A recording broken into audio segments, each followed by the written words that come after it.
और आदाब सत श्री अकाल। आप सभी लोगों का एक बार फिर हार्दिक स्वागत है एग्ज़ाम वॉर के चैनल पर। और आज हमारा ये हिस्ट्री का पहला सेशन होने जा रहा है, तो इसलिए आप सभी लोगों से मेरा विनम्र निवेदन है कि वीडियो को ज़्यादा से ज़्यादा शेयर, चैनल को ज़्यादा से ज़्यादा सब्सक्राइब करें, क्योंकि इस समय चैनल को सबसे ज़्यादा आवश्यकता आपकी है। चलिए तो स्टार्ट करते हैं आज का सेशन। और आज हम लोग पढ़ेंगे किसके बारे में? तो आज हम लोग पढ़ेंगे भारतीय इतिहास के बारे में, जो कि एग्ज़ाम के हिसाब से बेहद ही इम्पोर्टेंट है। कोई भी वनडे एग्ज़ाम हो, चाहे किसी भी लेवल का हो, स्टेट लेवल या फिर किसी भी लेवल का क्यों ना एग्ज़ाम हो, भारतीय इतिहास की बड़ी ही अहम भूमिका है।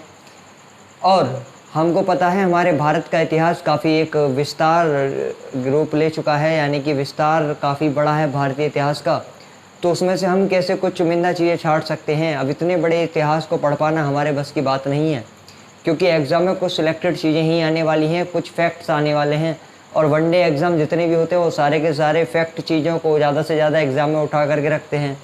ठीक, तो कॉन्सेप्ट के साथ साथ कैसे कुछ फैक्चुअल चीज़ें हमको निकालनी है वो चीज़ें हम समझेंगे। और सबसे पहले हमको जानना ये बेहद ज़रूरी है कि भारतीय इतिहास को हमें पढ़ना कैसे है।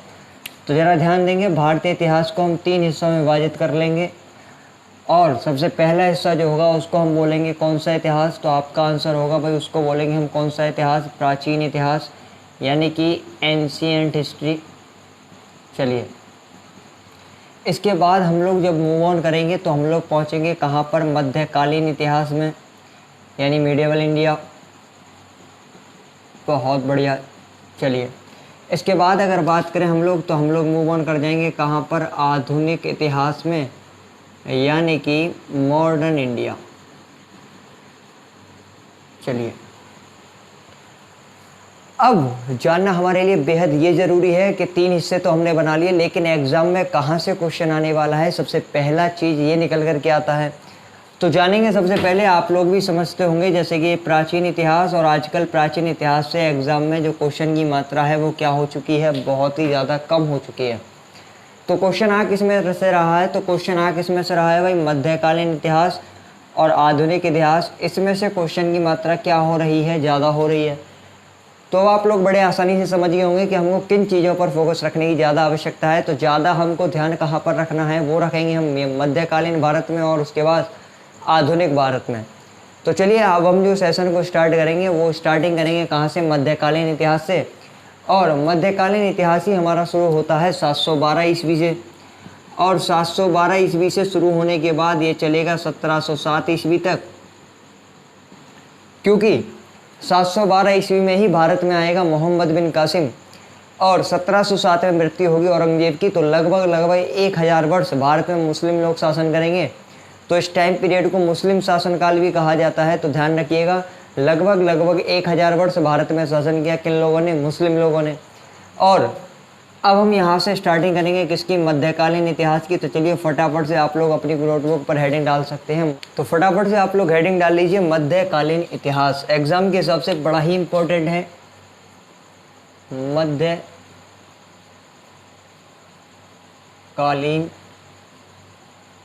इतिहास, यानी कि मिडिवल इंडिया।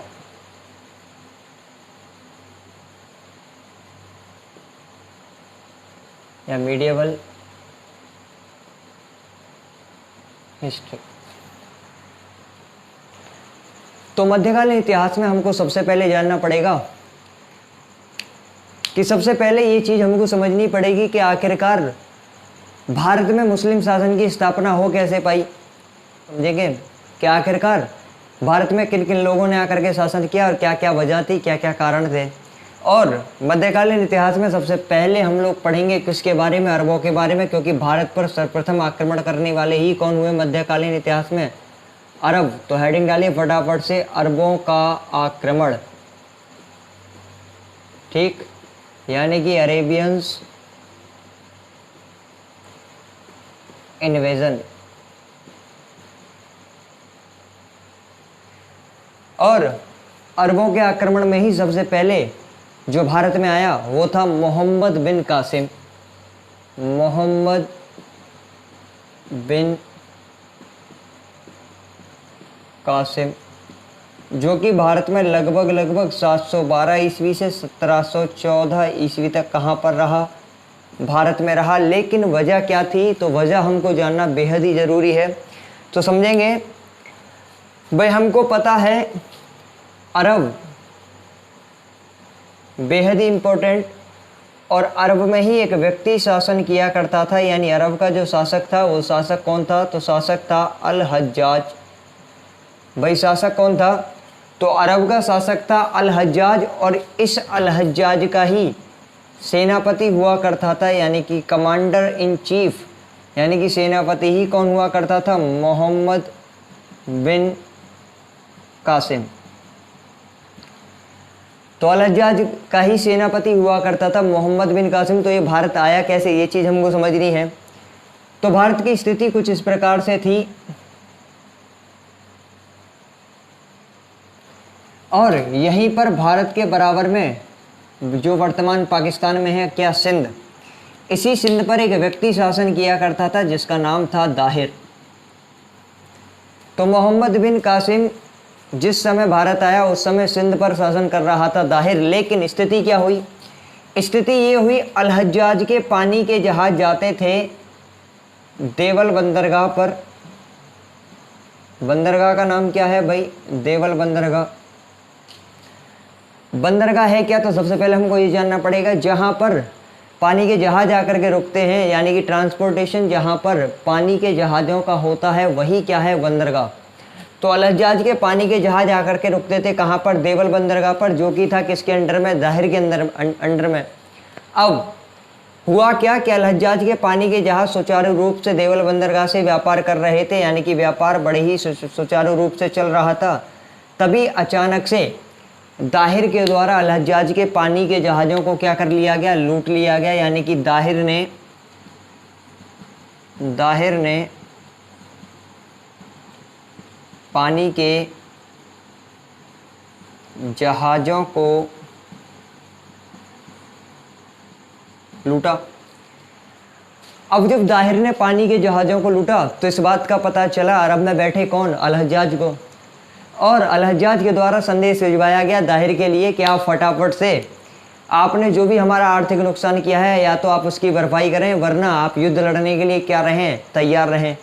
और दाहिर की अज्ञानता ही भारत की गुलामी का कारण बनी, और दाहिर ने इस चीज़ को नज़रअंदाज करते हुए साफ इनकार कर दिया कि मैं इस चीज़ का एक भी हर्जाना नहीं भुगतूंगा। और इसीलिए अल हज्जाज के द्वारा भेजा गया मोहम्मद बिन कासिम को भारत, और इसी क्रम में मोहम्मद बिन कासिम भारत में आया कब, 712 ईस्वी, यानी कि 712 ईस्वी मोहम्मद बिन कासिम भारत आया। तो एक तरफ था कासिम और एक तरफ कौन था, दाहिर। तो कासिम और दाहिर के बीच युद्ध लड़ा गया, और यहाँ पर कासिम ने बड़े ही बुरी तरीके से मारा किसको, दाहिर को, और दाहिर की इस युद्ध में क्या हो गई, मृत्यु हो गई। और विजयी कौन हुआ, मोहम्मद बिन कासिम। विजयी कौन हुआ, मोहम्मद बिन कासिम। और यहीं से भारत में नींव पड़ी मुस्लिम शासन की। हालांकि मोहम्मद बिन कासिम भारत में कोई भी मुस्लिम सत्ता स्थापित करने नहीं आया, लेकिन जब भी भारत में पहला आपसे पूछा जाए कि बताइए भारत पर सबसे पहला सफल आक्रमणकारी कौन हुआ, तो वो कौन था, मोहम्मद बिन कासिम। अब इससे रिलेटेड कुछ इंपॉर्टेंट पॉइंट्स हम लोगों को लिखने हैं जो कि एग्जाम के हिसाब से बेहद इंपॉर्टेंट है। तो फटाफट से नोटबुक निकालिए और लिखना शुरू कीजिए। तो अब कुछ इंपॉर्टेंट पॉइंट्स आप लोगों को लिखने हैं। सबसे पहला पॉइंट लिखेंगे, पहला मुस्लिम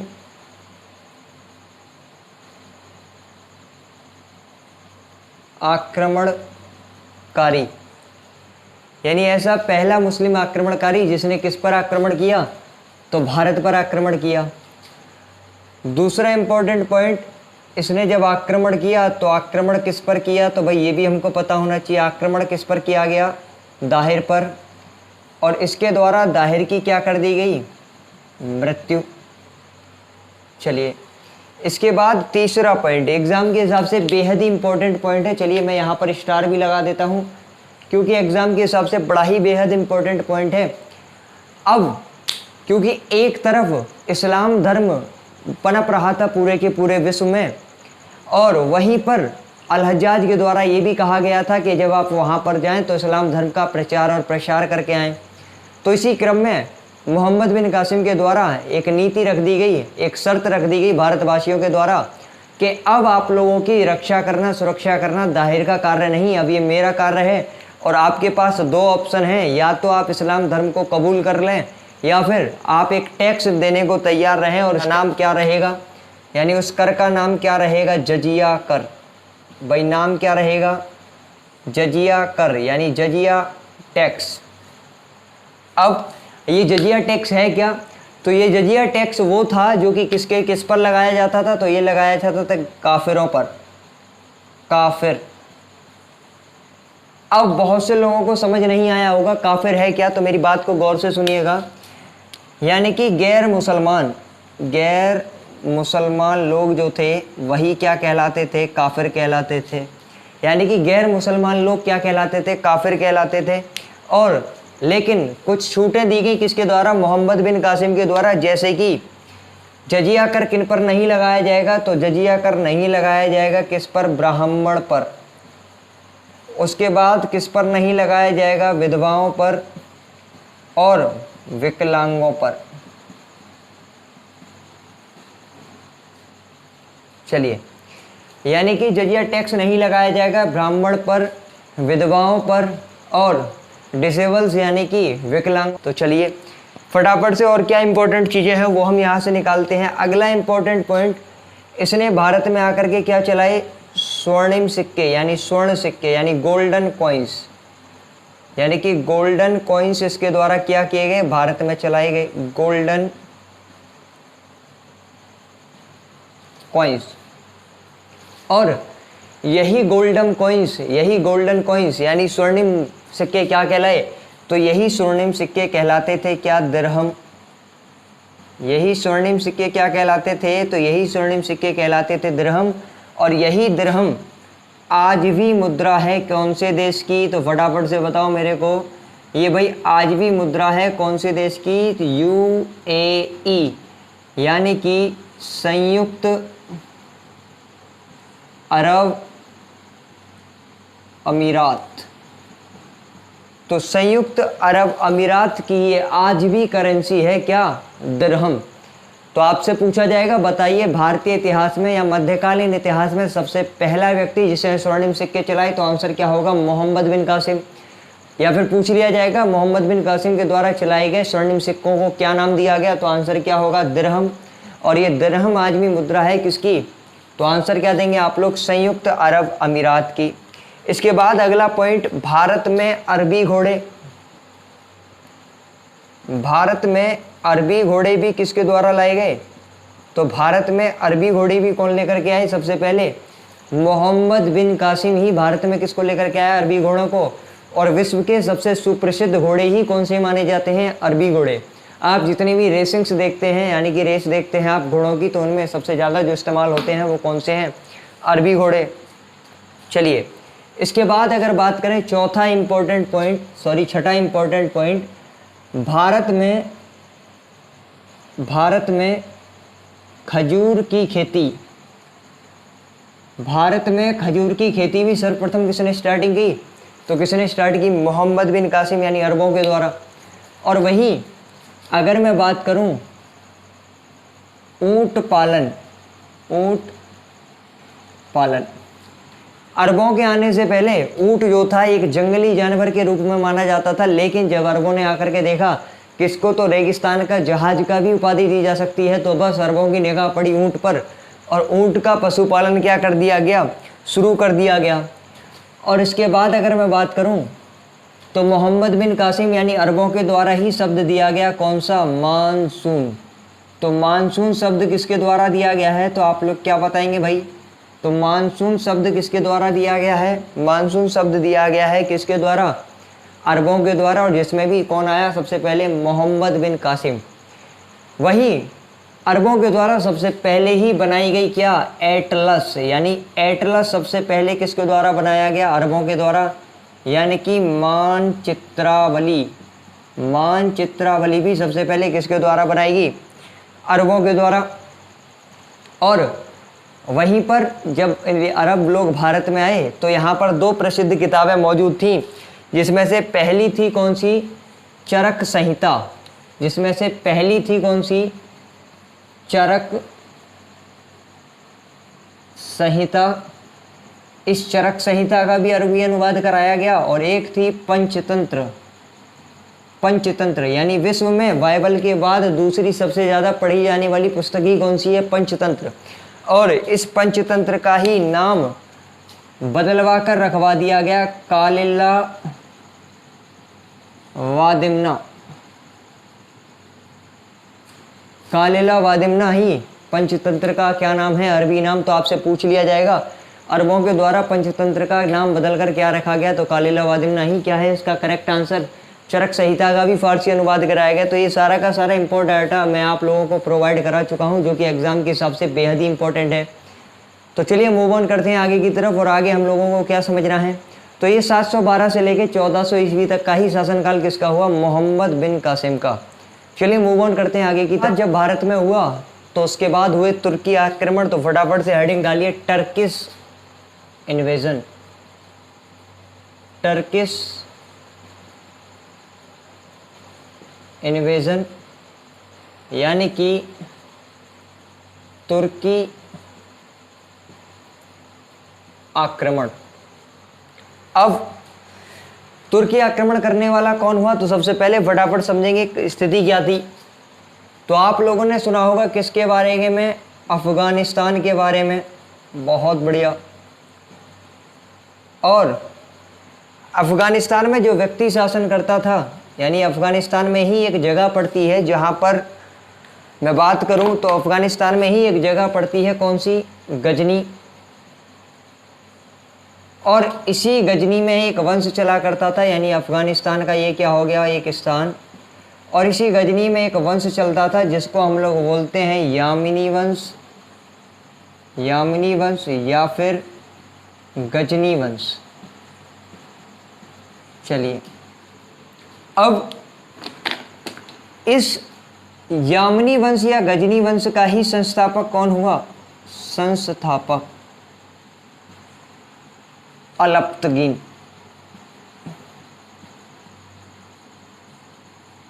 तो यामिनी वंश का संस्थापक कौन हुआ भाई, अलप्तगीन। इसी अलप्तगीन का एक गुलाम था, इसी अलप्तगीन का एक गुलाम था जिसका नाम था सुबुक्तगीन।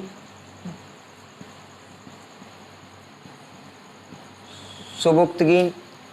और इसी सुबुक्तगीन का बेटा हुआ करता था कौन, इसी सुबुक्तगीन का बेटा था कौन, महमूद गजनबी।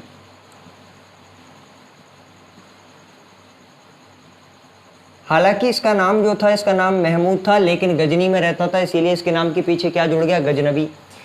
तो बस स्थिति कुछ इस प्रकार से थी, फटाफट से हम लोग समझेंगे। अफगानिस्तान में एक जगह थी गजनी। गजनी में जो वंश चलता था उस वंश का नाम था यामिनी वंश या गजनी वंश। इस गजनी वंश या यामिनी वंश का ही संस्थापक कौन हुआ, तो इसका संस्थापक कौन हुआ, अलप्तगीन। और इसी अलप्तगीन का एक गुलाम होता था जिसका नाम था सुबुक्तगीन। और इसी सुबुक्तगीन का बेटा था कौन, महमूद गजनबी। और महमूद गजनबी ही क्या हुआ, भारत पर आक्रमण करने वाला पहला सफल आक्रमणकारी। चलिए तो स्थिति को समझेंगे, स्थिति किस प्रकार से थी। तो सुबुक्तगीन जो था, ये सुबुक्तगीन बार बार भारत पर क्या करता था भाई, आक्रमण, यानी बार बार भारत पर आक्रमण।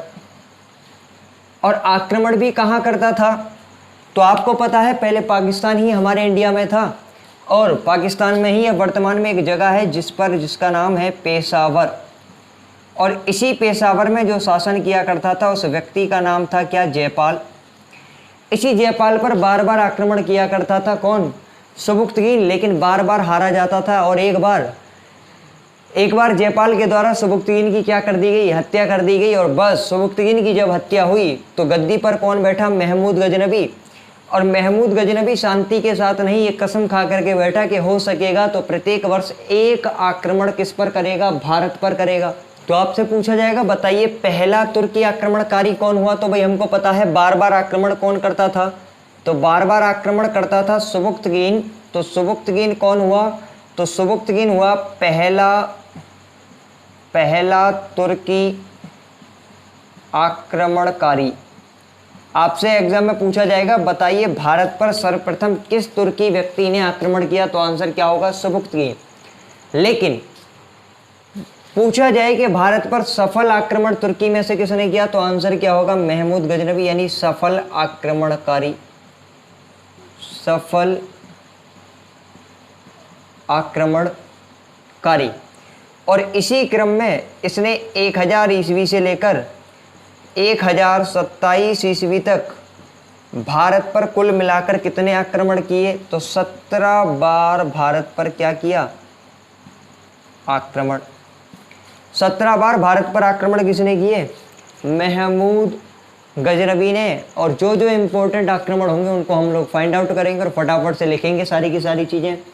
तो चलिए फटाफट से हेडिंग डालिए अब आप लोग, महमूद गजनवी के प्रमुख आक्रमण।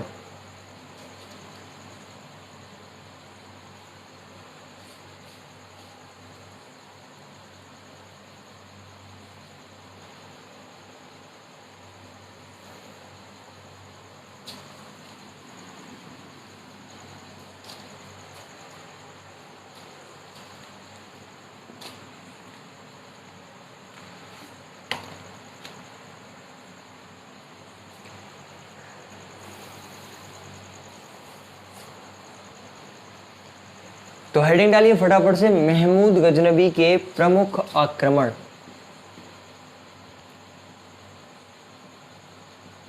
महमूद गजनवी के प्रमुख आक्रमण। चलिए, तो प्रमुख आक्रमणों की अगर मैं बात करूं तो सबसे पहला आक्रमण जो महमूद गजनवी के द्वारा किया गया वो किया गया 1000 ईस्वी में। और मैंने आपको बताया 1000 ईस्वी से लेकर 1027 ईस्वी तक महमूद गजनवी के द्वारा भारत पर कितनी बार आक्रमण किया गया, तो कितनी बार आक्रमण किया गया, 17 बार। लेकिन हम लोग केवल उनको पढ़ेंगे जो हमारे लिए क्या है, बेहद इंपॉर्टेंट है। और इस क्रम में सबसे पहला आक्रमण जो हुआ वो 1000 ईस्वी पर हुआ महमूद गजनवी के द्वारा, जो कि कहाँ पर हुआ, तो कहाँ पर हुआ भाई, पेशावर। और हम सबको पता है पेशावर का शासक कौन होता था, तो पेशावर का शासक कौन था, जयपाल। और इसी जयपाल की हत्या कर दी गई किसके द्वारा, महमूद गजनवी के द्वारा इसकी क्या कर दी गई, मृत्यु कर दी गई। इसके बाद इसका जो अगला इम्पोर्टेंट है, अगला इम्पोर्टेंट आक्रमण जो हुआ वो हुआ 1006 ईस्वी, 1006 ईस्वी, जो कि कहाँ पर हुआ, तो ये हुआ नगरकोट मंदिर। नगरकोट मंदिर यानी ये कहाँ पर है भाई, तो हम सब लोग जानते हैं ये कहाँ पर पड़ता है, हिमाचल प्रदेश। हिमाचल प्रदेश में ही पड़ता है क्या, नगरकोट।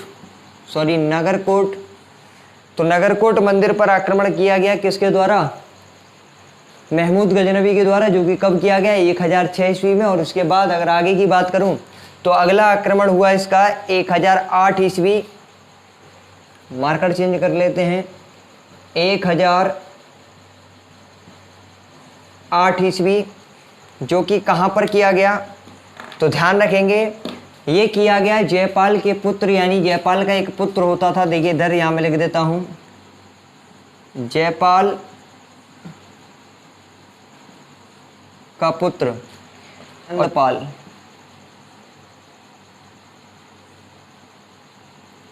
आनंदपाल।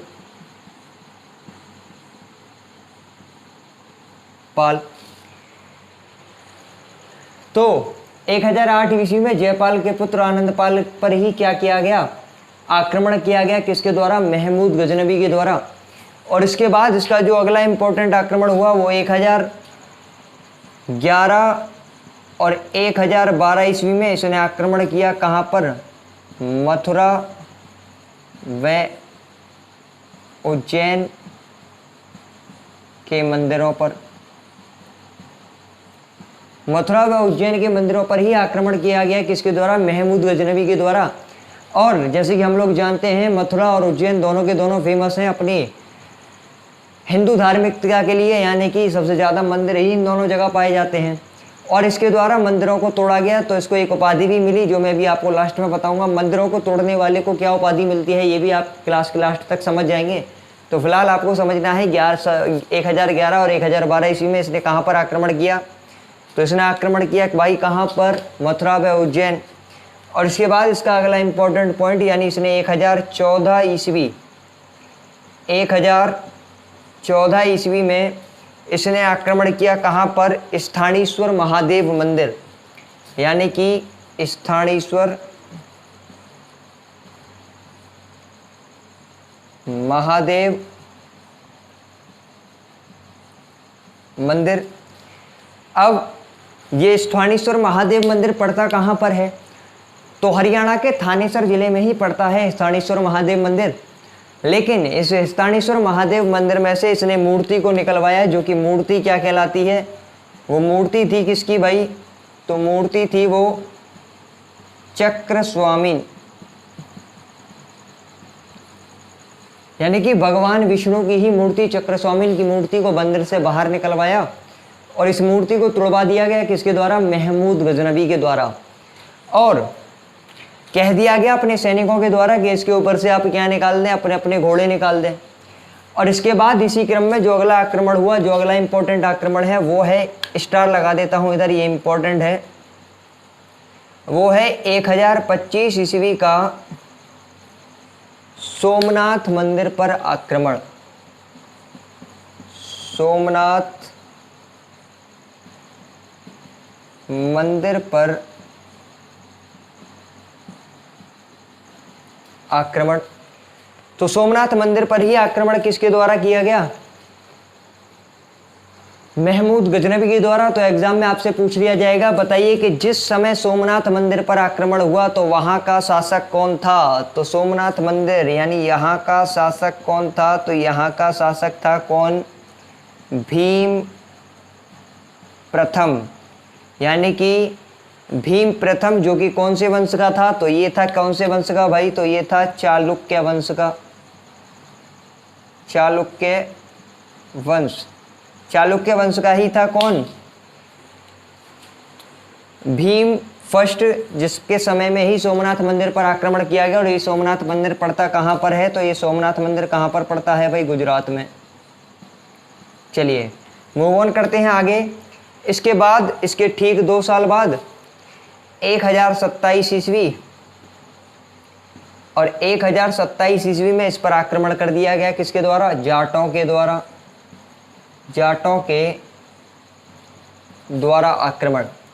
और जाटों की कम्युनिटी के द्वारा आक्रमण किया गया 1027 ईस्वी में। और 1027 ईस्वी में महमूद गजनवी कुछ इस तरीके से घायल हो गया कि ये मुश्किल से 3 वर्ष ही जीवित रह पाया। और 1030 ईस्वी में इसकी क्या हो गई, तो 1030 ईस्वी में महमूद गजनवी की क्या होगी, मृत्यु।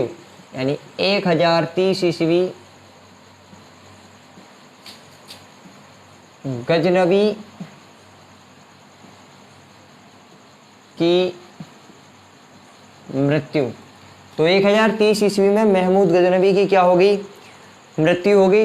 तो यहाँ से अब और क्या क्या इंपॉर्टेंट चीज़ें हैं वो हम देखेंगे, जैसे कि महमूद गजनवी के समय काल के क्या लेखक। तो आपसे पूछ लिया जाएगा, बताइए, सबसे पहला इंपॉर्टेंट पॉइंट आपसे पूछ लिया जाएगा, बताइए अल बरूनी किसके समकालीन था। तो देखिए अल बरूनी, सबसे पहला इसका फेमस लेखक लिखिए अल बरूनी। और इसी अल बरूनी के द्वारा लिखी गई किताब कौन सी, किताब उल हिंद, किताब उल हिंद, या फिर इसी को एक अन्य नाम से हम लोग जानते हैं तहकीक, तहकीक ए हिंद। इसके बाद अगर मैं बात करूं तो दूसरा था, अल बरूनी के बाद जो दूसरा लेखक हुआ महमूद गजनवी के दरबार में, वो व्यक्ति था कौन, तो व्यक्ति था फिरदौसी, फिरदौसी। और फिरदौसी के द्वारा जो पुस्तक लिखी गई वो पुस्तक कौन सी लिखी गई, शाहनामा, शाहनामा। तीसरा व्यक्ति जो महमूद गजनवी के दरबार में हुआ करता था उसका नाम था बैहाकी, बैहाकी। और वैहाकी के द्वारा ही कौन सी पुस्तक लिखी गई? तो इसके द्वारा पुस्तक लिखी गई तहकीक ए सुबुक्तगीन। तहकीक ए सुबुक्तगीन। और चौथा इंपॉर्टेंट, इसके दरबार का एक और लेखक जिसका नाम था उत्बी, और उत्बी के द्वारा जो पुस्तक लिखी गई उस पुस्तक का नाम था चचनामा। तो ये इंपॉर्टेंट पॉइंट्स थे महमूद गजनवी से रिलेटेड। इसके बाद अगर मैं बात करूं तो महमूद गजनवी को कौन कौन सी उपाधियां दी गई, तो ये हमारे लिए बेहद इंपॉर्टेंट है। तो महमूद गजनवी को जो उपाधियां दी गई, चलिए यहाँ से एग्जाम में क्वेश्चन पूछ लिया जाता है। फॉर एग्जाम्पल जैसे पूछ लिया जाएगा, बताइए वह पहला ऐसा शासक जिसने अपने आप को सुल्तान घोषित किया। तो देखिए सुल्तान की उपाधि सबसे पहले किसको मिली? महमूद गजनवी को ही किसकी उपाधि मिली? सुल्तान की। और सुल्तान के साथ साथ इसने उपाधि किसकी धारण करी? गाजी की। और जैसे कि हम लोगों ने जाना 1011 और 1012 ईस्वी में मथुरा व उज्जैन के मंदिरों पर इसने क्या किया? आक्रमण। और इसने काफ़ी सारी मूर्तियों को क्या किया? तोड़वाया। तो जो भी व्यक्ति मूर्तियों को तोड़वाता है उसको कहा जाता है क्या? बुत किशन। तो यहाँ पर लिख देता हूँ मैं बुत किशन। तो आज हम लोग सारा का सारा पढ़ चुके हैं किसके बारे में? मोहम्मद बिन कासिम के बारे में और महमूद गजनवी के बारे में। आशा करता हूँ आप लोगों को ये वीडियो पसंद आया होगा और आप लोगों के सपोर्ट की हम लोगों को बेहद ही आवश्यकता है। तो ज़्यादा से ज़्यादा वीडियो को शेयर करें, सब्सक्राइब करें। और आप लोगों से मेरा विनम्र निवेदन है कि जो भी नोट्स मैंने यहाँ पर लिखे हैं, अगर आप इनको अपने हैंड रिटन नोट्स पर अगर खुद अपने हाथों से लिखेंगे तो एग्ज़ाम में आपको पक्का आपको बहुत ही बेनिफिट मिलेगा। तो वीडियो को ज़्यादा से ज़्यादा शेयर करें, सब्सक्राइब करें। और इंडियन हिस्ट्री की सीरीज स्टार्ट हो चुकी है और ऐसे ही हम आगे आपके लिए वीडियोज़ लाते रहेंगे। तो आज के लिए इतना ही। जय हिंद, जय भारत। हंसते रहिए, मुस्कुराते रहिए और घर पर रहिए, सुरक्षित रहिए।